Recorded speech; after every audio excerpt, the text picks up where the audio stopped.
नमस्कार साथियों। आज की इस वीडियो में हम पढ़ेंगे 24 नवंबर का करंट अफेयर्स। चलिए शुरू करते हैं। पहला प्रश्न है, हाल ही में बाबू मनी का 59 वर्ष की उम्र में निधन हुआ है, वे किस खेल से संबंधित थे? तो बाबू मनी जो है वो फुटबॉल खेल से संबंधित थे। पूर्व भारतीय फुटबॉल खिलाड़ी बाबू मनी का 59 साल की उम्र में निधन हो गया है।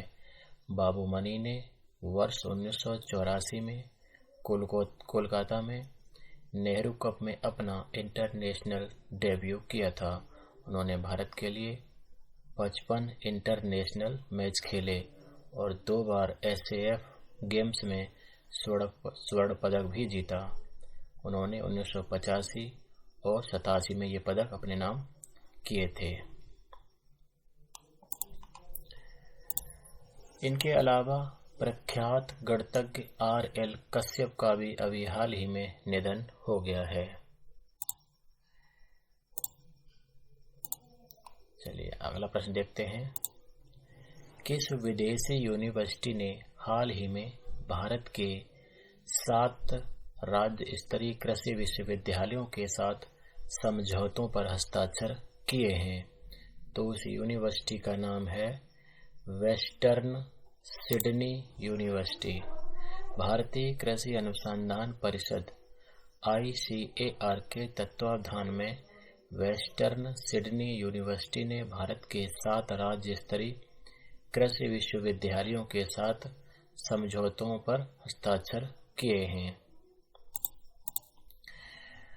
अब हाल ही में और कौन कौन से समझौते या संधियां वगैरह हुई हैं उन पर नजर डाल लेते हैं। तो हाल ही में भारत के साथ हमारा मुक्त व्यापार समझौता FTA ये ऑस्ट्रेलिया की संसद से अभी हाल ही में पारित हुआ है।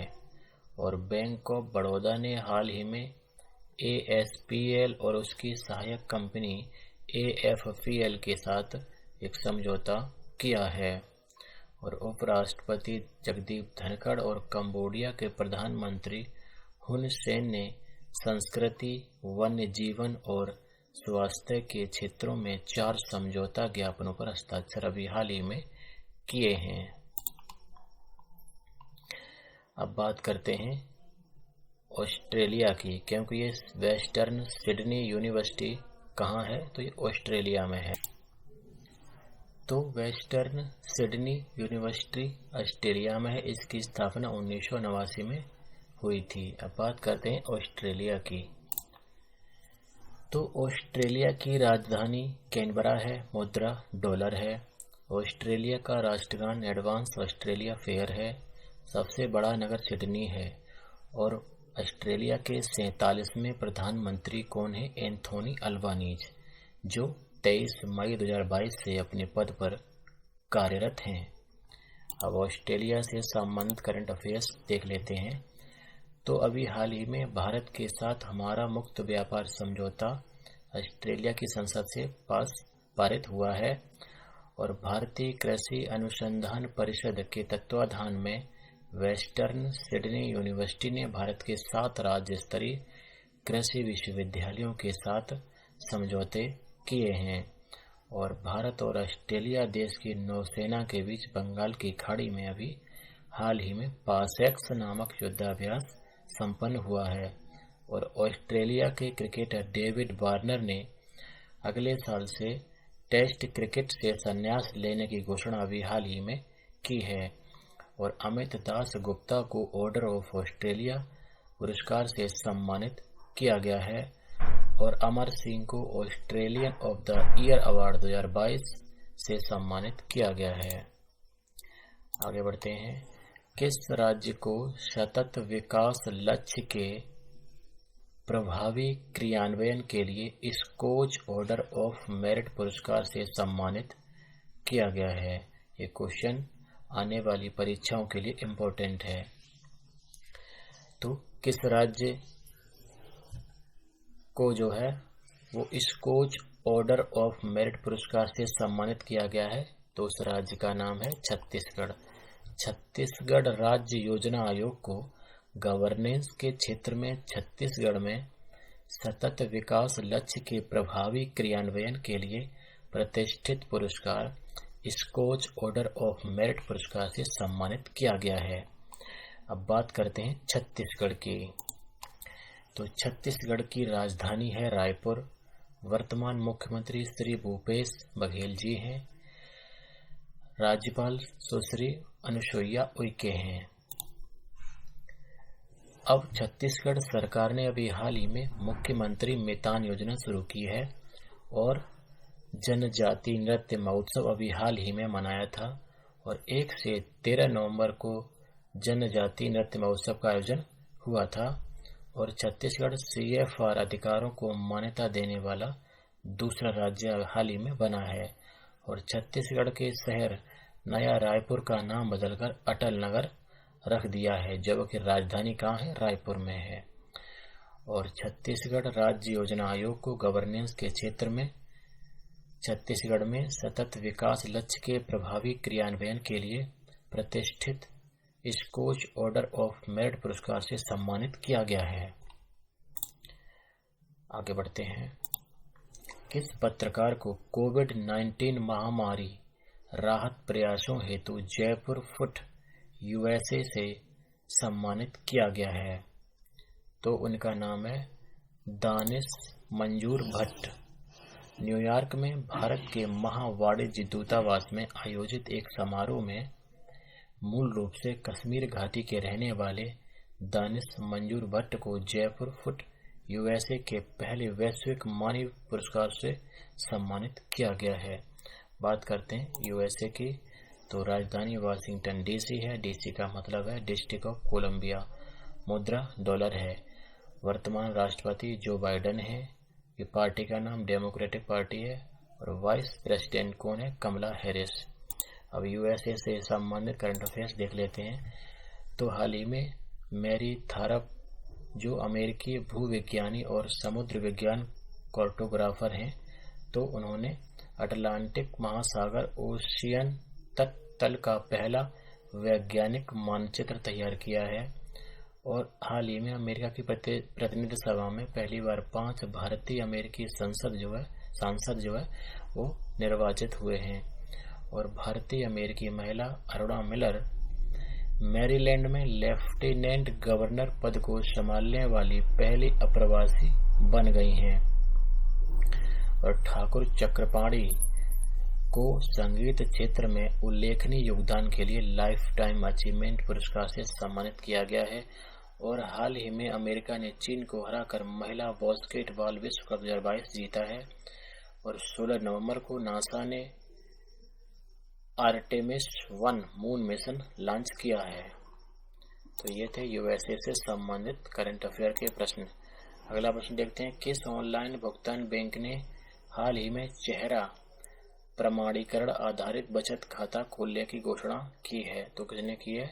एयरटेल पेमेंट्स बैंक ने। तो इस बैंक ने ग्राहकों के लिए डिजिटल समावेशन की दिशा में एक और कदम बढ़ाते हुए चेहरा प्रमाणीकरण आधारित बचत खाता खोलने की घोषणा की है। अगला प्रश्न देखते हैं। भारत ने जलवायु मॉडलिंग और क्वांटम प्रौद्योगिकियों जैसे हाईटेक क्षेत्रों में सहयोग के लिए किसके साथ हाल ही में समझौते पर हस्ताक्षर किए हैं? तो किसके साथ किए हैं? यूरोपीय संघ के साथ समझौते पर हस्ताक्षर किए हैं। अब कुछ और समझौते देख लेते हैं जो हाल ही में हुए हैं। तो भारत के साथ हमारा मुक्त व्यापार समझौता अभी हाल ही में ऑस्ट्रेलिया की संसद से पारित हुआ है और बैंक ऑफ बड़ौदा ने ASPL और उसकी सहायक कंपनी AFPL के साथ एक साझेदारी की है और उपराष्ट्रपति और कंबोडिया के प्रधानमंत्री हुन सेन ने संस्कृति, वन्य जीवन और स्वास्थ्य के क्षेत्रों में 4 समझौता ज्ञापनों पर अभी हाल ही में हस्ताक्षर किए थे। अगला प्रश्न है। भारतीय सेना के दक्षिण पश्चिमी कमान ने अभ्यास शत्रुनाश किस राज्य में आयोजित किया?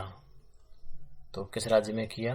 तो राजस्थान राज्य में इसका आयोजन किया गया। राजस्थान के थार रेगिस्तान में भारतीय सेना के दक्षिण पश्चिमी कमान ने एक एकीकृत अग्नि शक्ति अभ्यास शत्रुनाश का आयोजन किया है। अब हाल ही में और कौन कौन से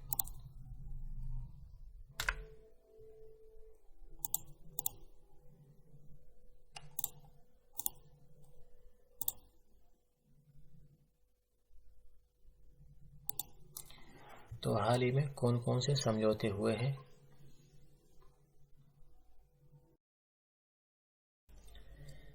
तो हाल ही में कौन कौन से युद्धाभ्यास संपन्न हुए हैं उन पर नजर डाल लेते हैं। तो भारत और फ्रांस देश की वायुसेना के बीच अभी गरुड़ नामक युद्धाभ्यास के 7वां चरण जो है वो संपन्न हुआ है और 8 से 18 नवंबर तक मालाबार युद्धाभ्यास जो जापान, भारत, ऑस्ट्रेलिया और अमेरिका की सेनाओं के बीच हुआ है वो कहाँ संपन्न हुआ? जापान के योकोसुका में संपन्न हुआ। और ऑपरेशन विजिलेंट स्टॉर्म अमेरिका और दक्षिण कोरिया के बीच अभी हाल ही में संपन्न हुआ है। और भारतीय नौसेना ने आंध्र प्रदेश में अब तटीय सुरक्षा अभ्यास प्रस्थान का आयोजन किया है।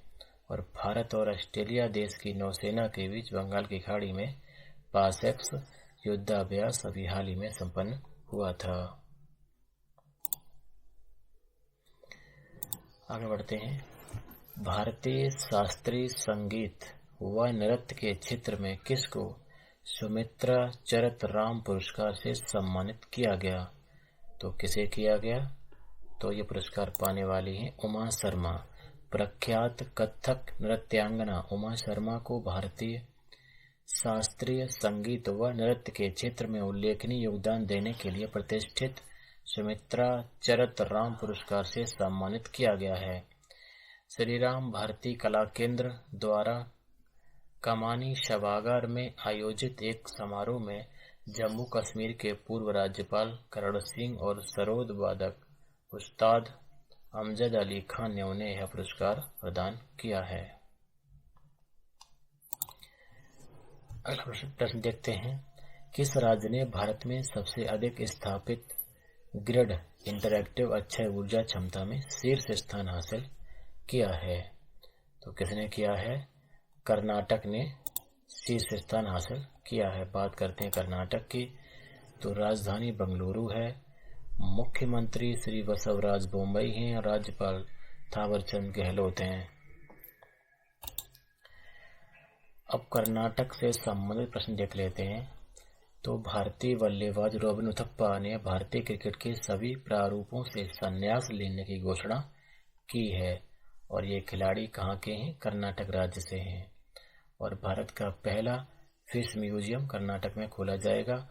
और अभी हाल ही में प्रधानमंत्री मोदी जी ने बंगलुरु में स्टैच्यू ऑफ प्रॉस्पेरिटी नाद प्रभु केम्पेगौड़ा की 108 फुट ऊंची प्रतिमा का अनावरण किया था। और कर्नाटक सरकार ने स्वामी विवेकानंद युवा शक्ति योजना की शुरुआत की है और सभी स्कूलों और यूनिवर्सिटीज कॉलेजों में प्रतिदिन 10 मिनट का योग सत्र आयोजित करना अनिवार्य कर दिया है। और वाईकेसी वाडियारी को हाल ही में अंतर्राष्ट्रीय कन्नड़ पुरस्कार से सम्मानित किया गया है। अगला प्रश्न है। किस राज्य सरकार ने मुख्यमंत्री शिक्षा पुरस्कार योजना की शुरुआत की? तो किसने की? उड़ीसा सरकार ने की। मुख्यमंत्री शिक्षा पुरस्कार योजना उड़ीसा के मुख्यमंत्री श्री नवीन पटनायक द्वारा शुरू की गई। शिक्षा के क्षेत्र में उड़ीसा राज्य को आगे बढ़ाते हुए मुख्यमंत्री जी ने इस योजना की शुरुआत की है। योजना के द्वारा राज्य के स्कूल के छात्रों, शैक्षणिक संस्थानों, प्रधानाचार्य, ग्राम पंचायतें, शिक्षकों तथा स्कूल प्रबंधन समिति को अवार्ड दिया जाएगा। इसके लिए उन्होंने 100 करोड़ रुपए भी प्रतिवर्ष आवंटित किए हैं। बात करते हैं उड़ीसा की। तो मुख्यमंत्री श्री नवीन पटनायक जी हैं और राज्यपाल प्रोफेसर गणेशी लाल जी हैं। उड़ीसा की राजधानी भुवनेश्वर है। और उड़ीसा सरकार ने अभी हाल ही में उड़ीसा को 2023 के अंत तक राज्य को स्लम मुक्त यानी झुग्गी मुक्त बनाने की घोषणा की थी। और उड़ीसा सरकार ने 10 नवंबर को बाजरा दिवस के रूप में मनाया। इस दिवस को मनाने का प्राथमिक उद्देश्य जो है बाजरा को अत्यधिक पोषक और पर्यावरण के अनुकूल खाद्य उत्पाद के रूप में बढ़ावा देना है।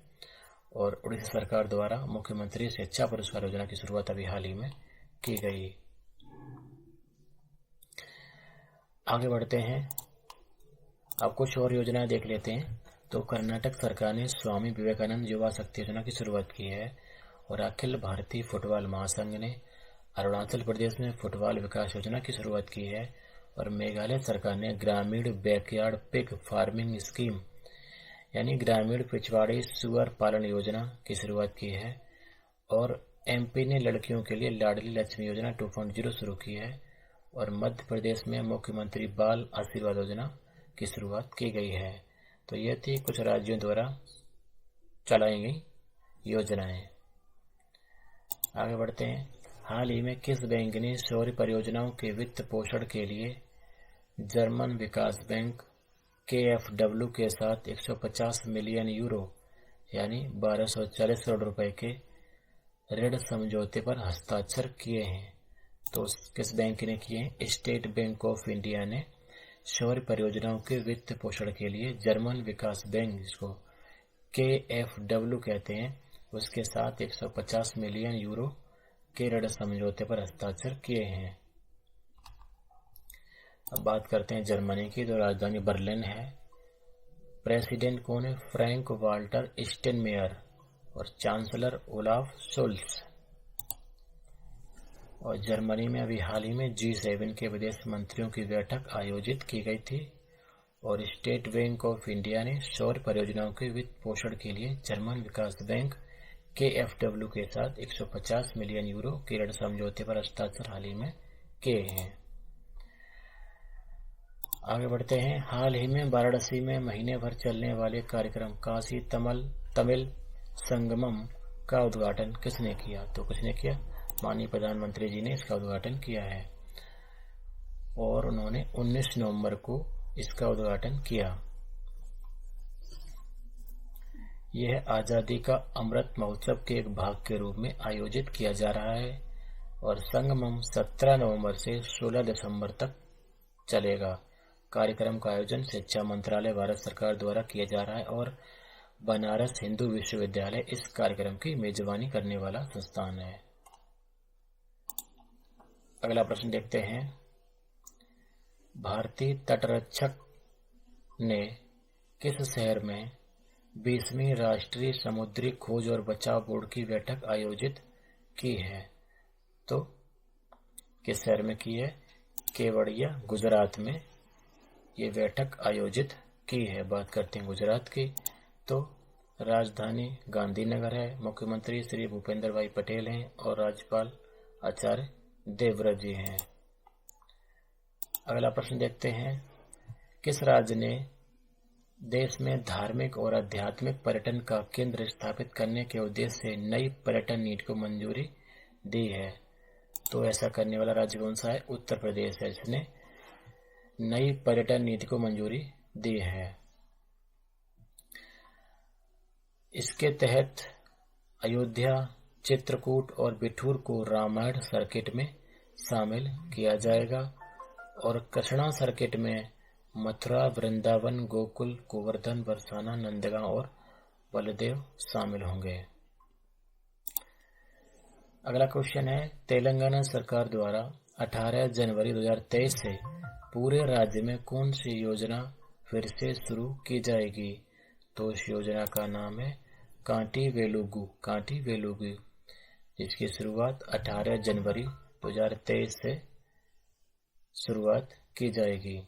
इस योजना में निःशुल्क आंखों की जांच, सर्जरी और लाभार्थियों को आवश्यकता अनुसार चश्मे का वितरण शामिल है। बात करते हैं तेलंगाना की, तो राजधानी हैदराबाद है। मुख्यमंत्री श्री के चंद्रशेखर राव हैं और राज्यपाल तमिलसाई सुंदरराजन हैं। और देश की पहली स्ट्रीट सर्किट कार रेसिंग अभी तेलंगाना के हैदराबाद में शुरू हुई थी। अगला क्वेश्चन है, किसने अटलांटिक महासागर ओशियन तल का पहला वैज्ञानिक मानचित्र तैयार किया है? तो किसने किया है? मैरी थारप ने किया है। ये अमेरिकी भूविज्ञानी और समुद्र विज्ञान कार्टोग्राफर थी जिन्होंने अटलांटिक महासागर तल का पहला वैज्ञानिक मानचित्र बनाया था।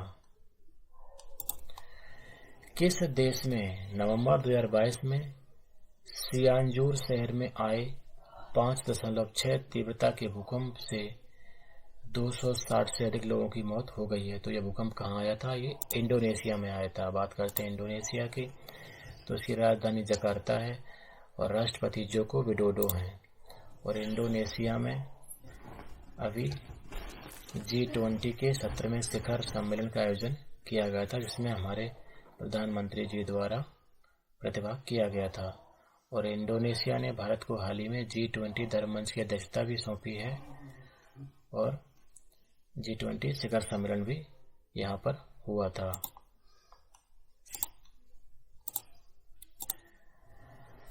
फीफा विश्व कप 2022 का उद्घाटन समारोह कहाँ आयोजित हुआ?